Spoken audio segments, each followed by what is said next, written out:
কিছুদিন ধরেই দেশ জুড়ে হচ্ছে মুষলধারে বৃষ্টি। আর এর মধ্যে সবচেয়ে ভয়াবহ ঘটনা ঘটেছে ফেনীতে। গতকাল সেখানে হচ্ছে মেঘ বিস্ফোরণ বা ক্লাউড বার্স্ট। এর ফলে মাত্র 1 ঘন্টায় রেকর্ড পরিমাণ বৃষ্টি হয়েছে। এতে বিপর্যস্ত হয়ে পড়েছে ফেনীর জনজীবন। প্রশ্ন হলো, ক্লাউড বার্স্ট আসলে কি? ধরুন, হঠাৎ আকাশ যেন ফেটে পড়লো, কয়েক মিনিটের মধ্যেই অস্বাভাবিক মাত্রায় বৃষ্টিতে ডুবে গেল পুরো এলাকা। আর এই ভয়াবহ ঘটনাকেই মূলত বলা হয় ক্লাউড বাস্ট বা মেঘ বিস্ফোরণ।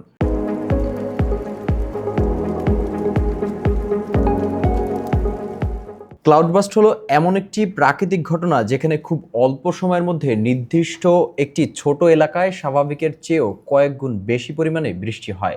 সাধারণত 1 ঘন্টার কম সময়ে 100 মিলিমিটার বা তার বেশি বৃষ্টি হলে তাকে ক্লাউডবাস্ট বলা হয়। ফলে পানি দ্রুত জমে গিয়ে তৈরি হয় আকস্মিক বন্যা, ভূমিধস বা ব্যাপক ক্ষয়ক্ষতি।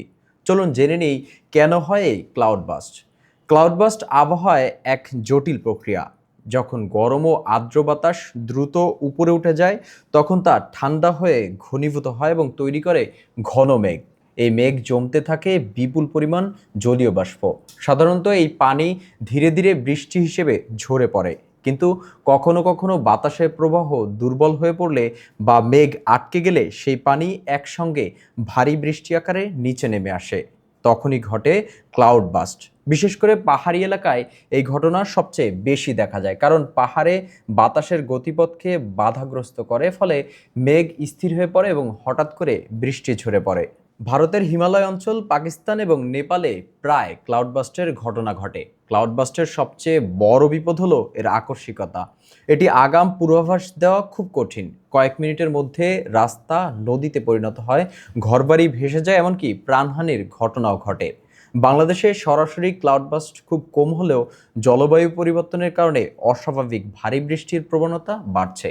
বিশেষজ্ঞরা বলছেন, ভবিষ্যতে এ ধরনের চরম আবহাওয়া আরও বৃদ্ধি হতে পারে। কয়েক মিনিটের বৃষ্টি কিভাবে ভয়াবহ বিপর্যয়ে রূপ নেয়, সেটাই আমাদের মনে করিয়ে দেয় প্রাকৃতিক শক্তি কতটা প্রবল। তাই সচেতনতা ও প্রস্তুতি হতে পারে ক্ষয়ক্ষতি কমানোর প্রধান উপায়।